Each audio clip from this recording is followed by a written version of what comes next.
Hi hello నమస్తే welcome to our channel Telugu రాజ్యం. నేను మీరా.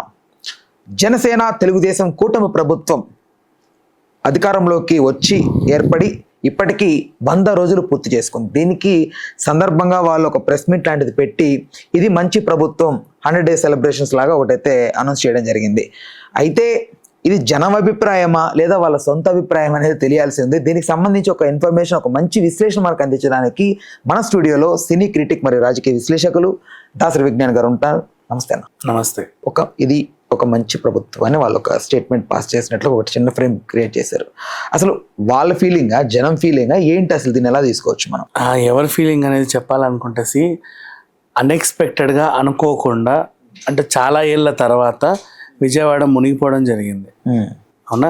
భారీ వర్షాలకి మొత్తం రాష్ట్రం అంతటా ఎక్కడెక్కడ ఏమేమయ్యాయో అన్నీ తెలుసు మనకి. ఆ విధ్వంసాలన్నీ చూస్తూనే ఉన్నాం.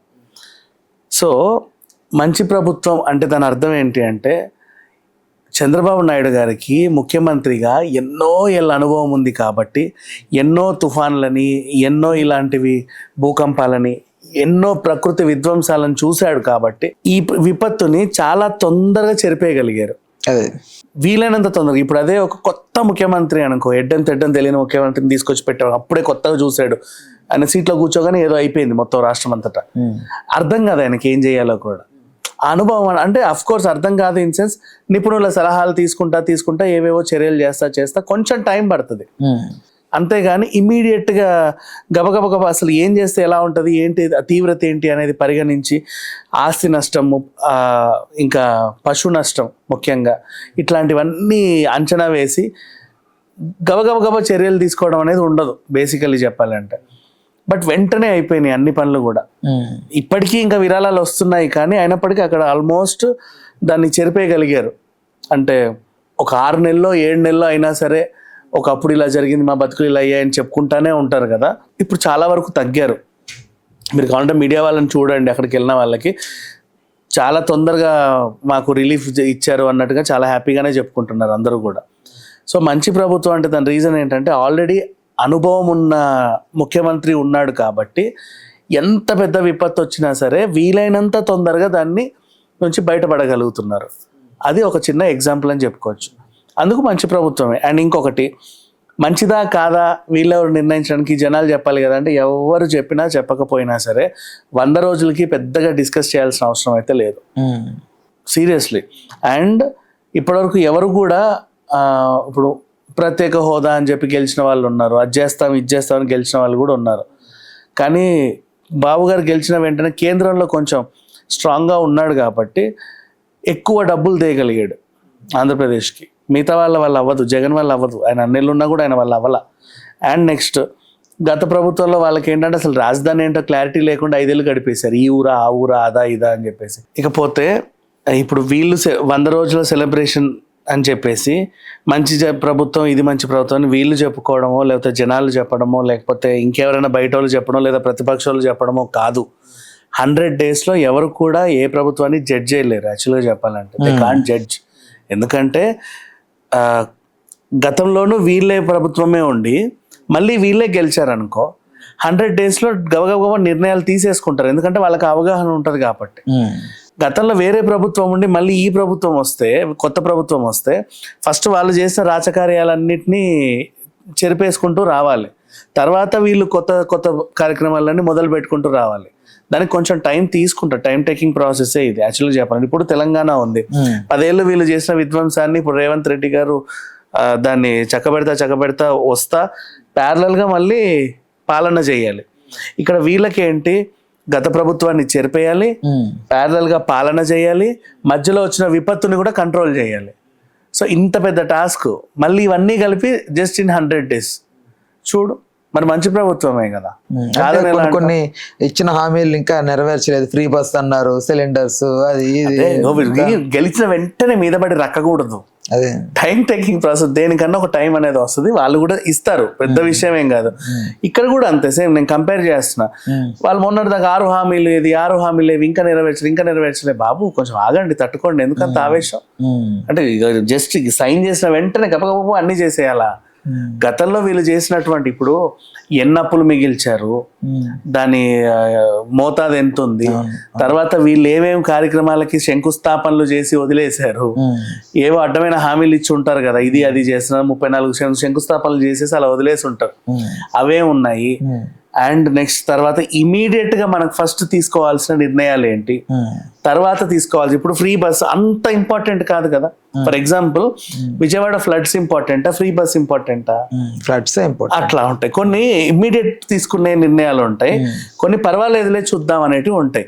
సో ఆ ఇమీడియట్ వాటికి హై ప్రిఫరెన్స్ ఇస్తా మెల్లిమెల్లిగా వెళ్తా నిదానంగా అన్ని చేస్తారు.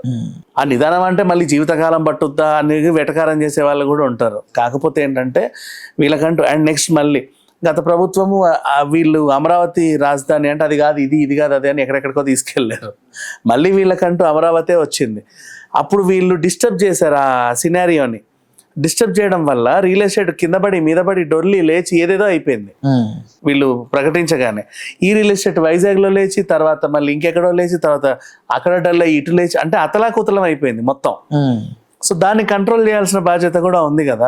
మెయిన్ మనకి రాష్ట్రానికి ఇన్కమ్ మద్యం నుంచి వస్తుంది, అలాగే రియల్ ఎస్టేట్ నుంచి కూడా వస్తుంది. సో ఇవన్నీ చేసిన తర్వాత మనకి ఇన్కమ్ సోర్స్ ఎంత ఉంది, మన ఎక్స్పెన్సెస్ ఎలా ఉన్నాయి, గత వాళ్ళు చేసిన పోనీ గతం అన్ని వాళ్ళని అనవలసిన అవసరం లేదు. ఇప్పుడు మనం కదా అధికారంలో ఉన్నాం, మనం చేయాల్సిన పనులు ఏంటి, ఏ శాఖలకు ఏవేవి కేటాయించాలి. అండ్ ఇప్పుడు ఇంటర్ బోర్డు రద్దు చేసింది ఇక్కడ ఈ రేవంత్ రెడ్డి సర్కార్. సో ఇట్లాంటి కొన్ని నిర్ణయాలు ఏమైనా ఉంటే అక్కడేం తీసుకోవాలి. అండ్ ఈ నిర్ణయాలు తీసుకునే క్రమంలో మనకి ఇంత బడ్జెట్ ఉంటే అనుకోకుండా ప్రకృతి విపత్తు వస్తే ఈ బడ్జెట్ అంటే అతుపోతే మళ్ళీ వీటికి ఏం అవ్వాలి, కేంద్రం నుంచి నిధులు ఎలా తెచ్చుకోవాలి, ఇవి ఉంటాయి వాళ్ళకి బోల్డ్ అని ఉంటాయి. అందుకని ఎన్ని కాంప్లికేషన్స్ ఉన్నా కూడా మొత్తానికైతే చాలా మంచిగా చాలా గొప్పగా హ్యాండిల్ చేశారు ఈ విజయవాడ. చాలా వండర్ఫుల్ గా బాబు గారి ఏజ్ లో కూడా జనాల్లోకి వెళ్తూ ఆయన నీళ్ళల్లో దిగి అసలు ఆ వరద ఏంటి అని అన్ని అంత నీట్ గా చూసి తెలుసుకున్నాం. అది మాత్రం ఎక్స్పీరియన్స్ ఉంది కాబట్టి అంతే. లిక్కర్ గురించి మాట్లాడారు కాబట్టి లిక్కర్ కొత్త పాలసీ వచ్చిందంట, 99 రూపాయలకే స్టార్ట్ అవుతుందంట లిక్కర్ అనేది. అది ఎట్లా ఉంటది ఆంధ్రాలో, ఏంటి పరిస్థితి? గతంలో అదే దాన్ని 200కి అమ్మిన ప్రభుత్వం ఇప్పుడు సగం రేటుకే వీళ్ళు అన్న మాటని నెరవేర్చే విధంగా 100 రూపాయలు తీసుకొచ్చారు సామాన్యుడికి అందుబాటులో ఉండే రేటుకి.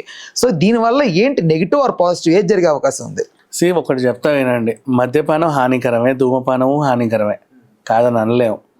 కాకపోతే కొన్ని ఏరియాలలో అదొక ఎమోషన్. ఇప్పుడు ఫర్ ఎగ్జాంపుల్ సమ్మక్క సారక్క జాతర ఉంది, ఆసియా ఖండంలోనే అతిపెద్ద జాతర, గిరిజన జాతర, అవునా? అక్కడ అమ్మవారికి కళ్ళు సాకపోయడం, మందు పోయడం అండ్ మందు తాగడం అదొక ఎమోషన్. అది నువ్వు చెప్పాలి, అది వ్యసనం కాదు, అది అక్కడ ఇంకేదో కాదు, వాళ్ళకి తెలుసు ఆరోగ్యాలు పాడవుతాయని.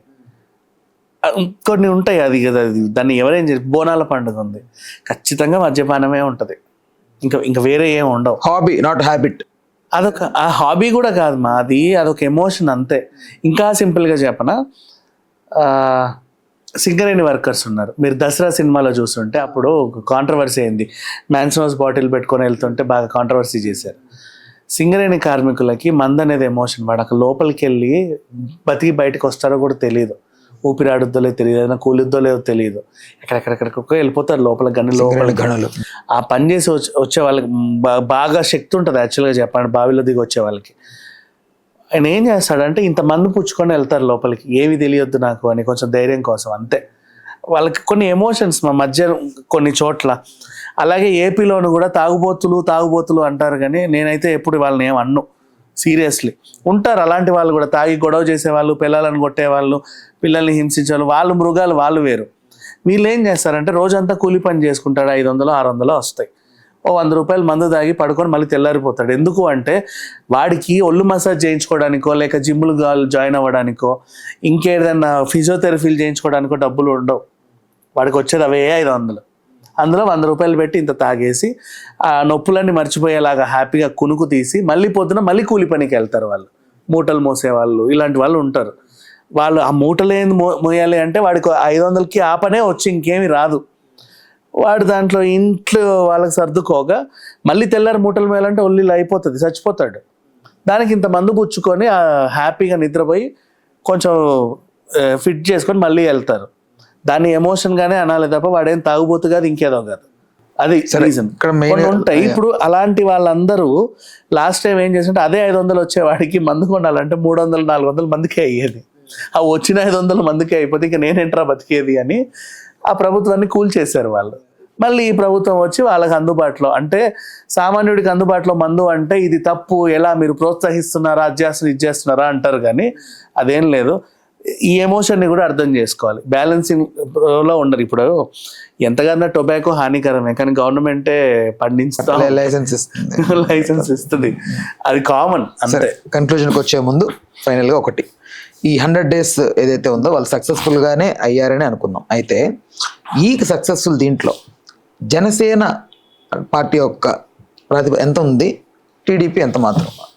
అంటే ఈ ఫ్లడ్స్ లో జనసేన 0 ఉంటది. వాళ్ళు ఎంత నేర్చుకున్నారు అనేది చూడాలి. ఎందుకంటే వితౌట్ ఎక్స్పీరియన్స్ ఎమ్మెల్యేలు అయిపోయారు, అవునా? వితౌట్ ఎక్స్పీరియన్స్ మంత్రులు అయిపోయారు, అసెంబ్లీ ఎక్స్పీరియన్స్ లేకుండా డిప్యూటీ సీఎం కూడా అయ్యారు.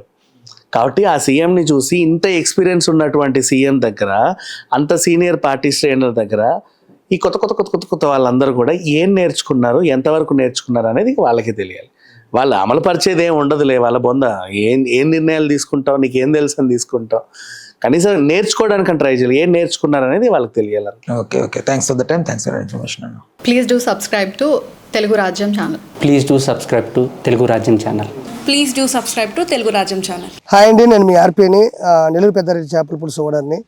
మీరు తెలుగు రాజ్యం అనే ఈ యూట్యూబ్ ఛానల్ సబ్స్క్రైబ్ చేసుకుని మంచి మంచి వీడియోలతో వస్తారు. Thank you so much. Hi people, I'm Sonakshi Verma and you please watch Telugu Rajyam and please subscribe to the channel.